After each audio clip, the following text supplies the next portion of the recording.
नमस्कार दोस्तों, मैं प्रशांत यादव स्वागत करता हूं अपने चैनल बी पॉजिटिव में।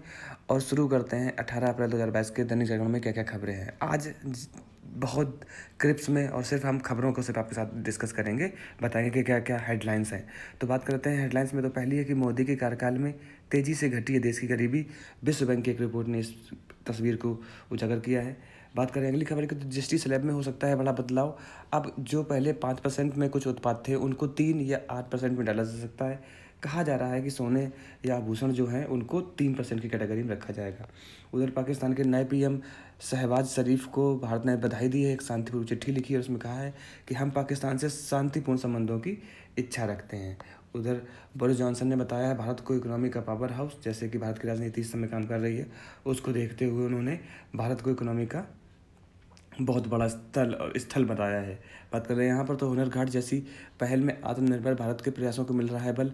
एक प्रोग्राम के तहत जो हमारे सूचना प्रसारण और युवा मामला मंत्री हैं अनुराग ठाकुर, उन्होंने बोला है हुनर हाट के बारे में अगर मैं थोड़ा सा आपको बताऊं तो हुनर हाट एक ऐसी स्कीम थी जिसमें लोगों के खुद के जो बनाए गए प्रोडक्ट्स थे उनको, उनके हुनर को जो दिखाने का था, सरकार उनको जो महत्व कर दे रही थी, उनके हुनर को आगे बढ़ाने की कोशिश कर रही थी। वो था एक ऐसा कॉम्बिनेशन होता था, एक ऐसा मार्केट होता जहाँ पर ऐसे लोग अपने हुनर को दिखाते थे और सरकार उनके हुनर के अकॉर्डिंग उनको आगे बढ़ने का प्रोत्साहन और प्रतिबल देती थी। बात कर लेते हैं यहाँ पर, तो रूस यूक्रेन युद्ध के बाद जो भारतीय सैन्य कमांडर्स हैं उनका एक सम्मेलन होगा और समीक्षा होगी कि जो यूक्रेन और रूस युद्ध था उसका प्रभाव क्या क्या पड़ेगा और हमें आगे आने वाले समय में अपनी सिक्योरिटी को लेकर क्या क्या करना चाहिए। बात कर लेते हैं यहाँ पर, तो बिजली पीएनजी चलित शमशान घाटों पर विचार विमर्श कर रहा है। अभी देखिए, जहाँ संस्कार में बहुत ज़्यादा प्रदूषण होता है तो उसके तहत जो राष्ट्रीय हरित न्यायाधिकरण है एनजीटी, उसने बोला है कि 2 तरीके के बिजली से और पीएनजी। पीएनजी होता है प्राकृतिक, पी मतलब होता है प्राकृतिक, एन मतलब एनर्जी, एनजी मतलब गैस। तो जो प्राकृतिक गैस होती है उसके बारे में बात की, तो इससे अब दाह संस्कार किए जाने के आगे बात हो रही है, जिससे कि जो प्रदूषण है वो ज़्यादा ना फैले। बात ये कुछ खबरें हैं जो राजनीतिक हैं, हम आपसे डिस्कस नहीं करेंगे। यहाँ पर है कि इंटरनेट मीडिया पर पोस्ट डालने पर कर्नाटक की भीड़ में थाने पर हमला कर दिया है, उसमें 12 जो पुलिसकर्मी वो घायल हो गए हैं। तो देश कहाँ जा रहा है कुछ समझ नहीं आ रहा। जो हमारे देश के रक्षक हैं उनको ही भीड़ इस तरीके से उपद्रव मचा रही है। सरकार को उस पर थोड़ा सा काम करना चाहिए और बहुत स्ट्रिक्ट जो है वो स्टेप्स लेने चाहिए। बाकी यहाँ पर फिर से कुछ राजनीतिक खबरें हैं। अगर हम बात करें, अगर आपको पीडीएफ लेना है तो आपको मैंने कल ही बताया था कि आप हमारे टेलीग्राम चैनल को जाके ज्वाइन कर लीजिए। टेलीग्राम चैनल मैंने सब्सक्रिप्शन में दे रखा है, जो हमारा डिस्क्रिप्शन होता है उसमें। अगर आपको नहीं मिलता है वहाँ से तो आप जाकर टेलीग्राम में सर्च कीजिएगा B positive and Prashant, B positive Prashant. आपको इस जो मेरे चैनल का लोगो है वो मिल जाएगा, आप उसको ज्वाइन कर लीजिए। वहाँ पर आपको डेली बेसिस पे इसका जो पीडीएफ होगा वो मिल जाएगा और बहुत सारे जो हम नए नए वीडियोज़ डालते रहते हैं अपने चैनल में, हम वो भी वहाँ पे आपको मिल जाएंगे। चलिए बात कर लेते हैं अगली खबर की। तो कश्मीर में आतंकियों के हाथ में लगे हैं इरिडियम सैटेलाइट फ़ोन ऐसे फ़ोन होते हैं जिनको ट्रैक करना थोड़ा सा मुश्किल होता है।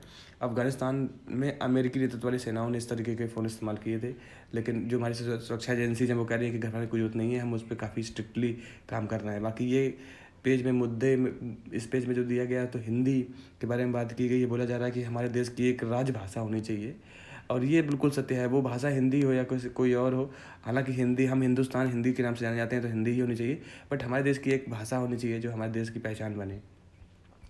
बात कर लें अगर वैचारिकी में, तो वैचारिकी में काफ़ी कुछ राजनीतिक से ओतप्रोत है। अगर बात करें यहाँ पर, तो विश्व धरोहर दिवस, विश्व विरासत दिवस के रूप में आज का दिन मनाया जाता है। तो उसमें बोला जा रहा है कि धरोहर के लिए खतरा बन रहा है प्रदूषण। जैसे कि आपको पता है कि जो ताजमहल है उसका भी जो पहले कलर वाइट था, हल्का हल्का उसमें भी येलोनेस आ रही है, मतलब कहीं ना कहीं जो प्रदूषण की वजह से वो केमिकल रिएक्शन हो रहे हैं उसके मार्बल पे। दूसरी चीज़ ये है कि इस साल 2022 का जो विश्व विरासत दिवस है उसकी जो थीम है या विषय है वो है धरोहर और जलवायु। तो हमें अपने जो विरासत हमें चीज़ें मिली हैं उनको हमें सही से संजो के रखना है। बाकी इधर विचार विमर्श में अगर हम बात करें तो लोकतंत्र में की बात की गई है कि आजकल देख रहे होंगे कि आप बहुत ज़्यादा जगह जगह हिंसात्मक एक्ट हो रहे हैं, तो उनके लिए बोला जा रहा है। बाकी पाकिस्तान में जो चल रहा है उसके बारे में बात बोली जा रही है। बात करें बिजनेस की, तो फेमा नियमों में संशोधन से एलआईसी में 20% एफडीआई का रास्ता साफ। फेमा क्या होता है? फेमा एक ऐसा नियम है जिसको बोलते हैं प्रत्यक्ष विदेशी निवेश। मतलब जो एफडीआई होता है उसके तहत रास्ता आ जाता है लोगों के पास या उस कंपनी के पास, जिसको बोलते हैं विदेशी मुद्रा प्रबंधन अधिनियम, फेमा बोलते हैं। तो यही होता है कि उस विदेश से कितना पैसा उस मतलब जो क्या कहते हैं उस इंस्टीट्यूट में आ सकता है एफडीआई के रास्ते से। एफडीआई और एफआईआई, इसको बार एक बार पढ़ के देखिएगा, इसमें थोड़ा सा ये अंतर होता है। आगे आने वाले समय में आपके साथ डिस्कस करेंगे।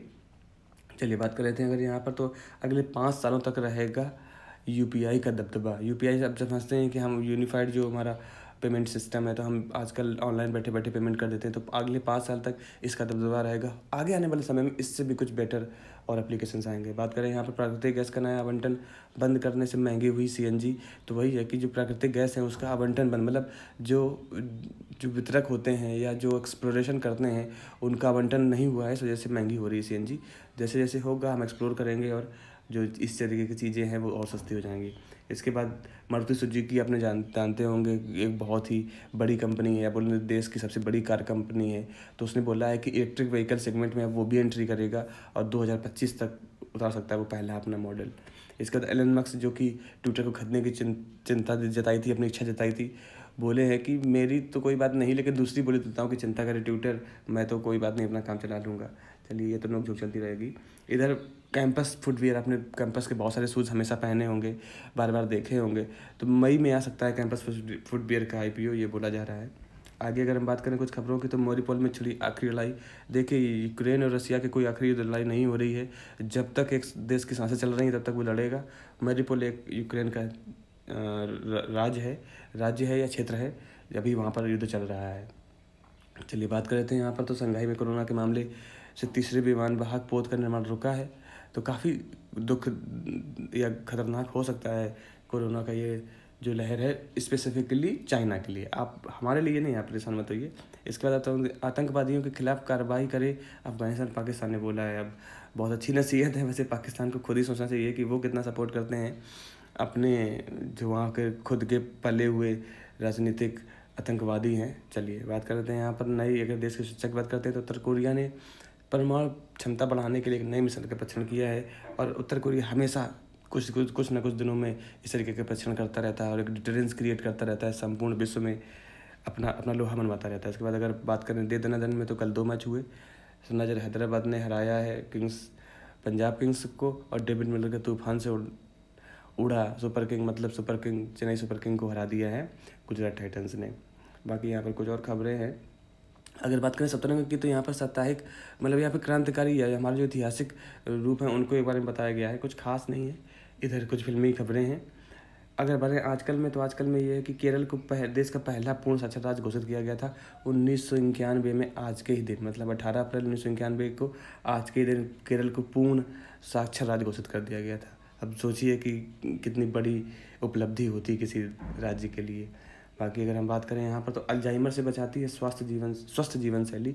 देखिए नॉट ओनली अल्जाइमर, कोई भी अगर आपको बीमारी है या डिसीज़ है, आपका जो स्वस्थ जीवन शैली है वो आपके जीवन पर बहुत बड़ा प्रभाव डालती है, फर्क डालती है। तो अपने जीवन शैली को सुधारिए, स्वस्थ रखिए, सुबह जल्दी जग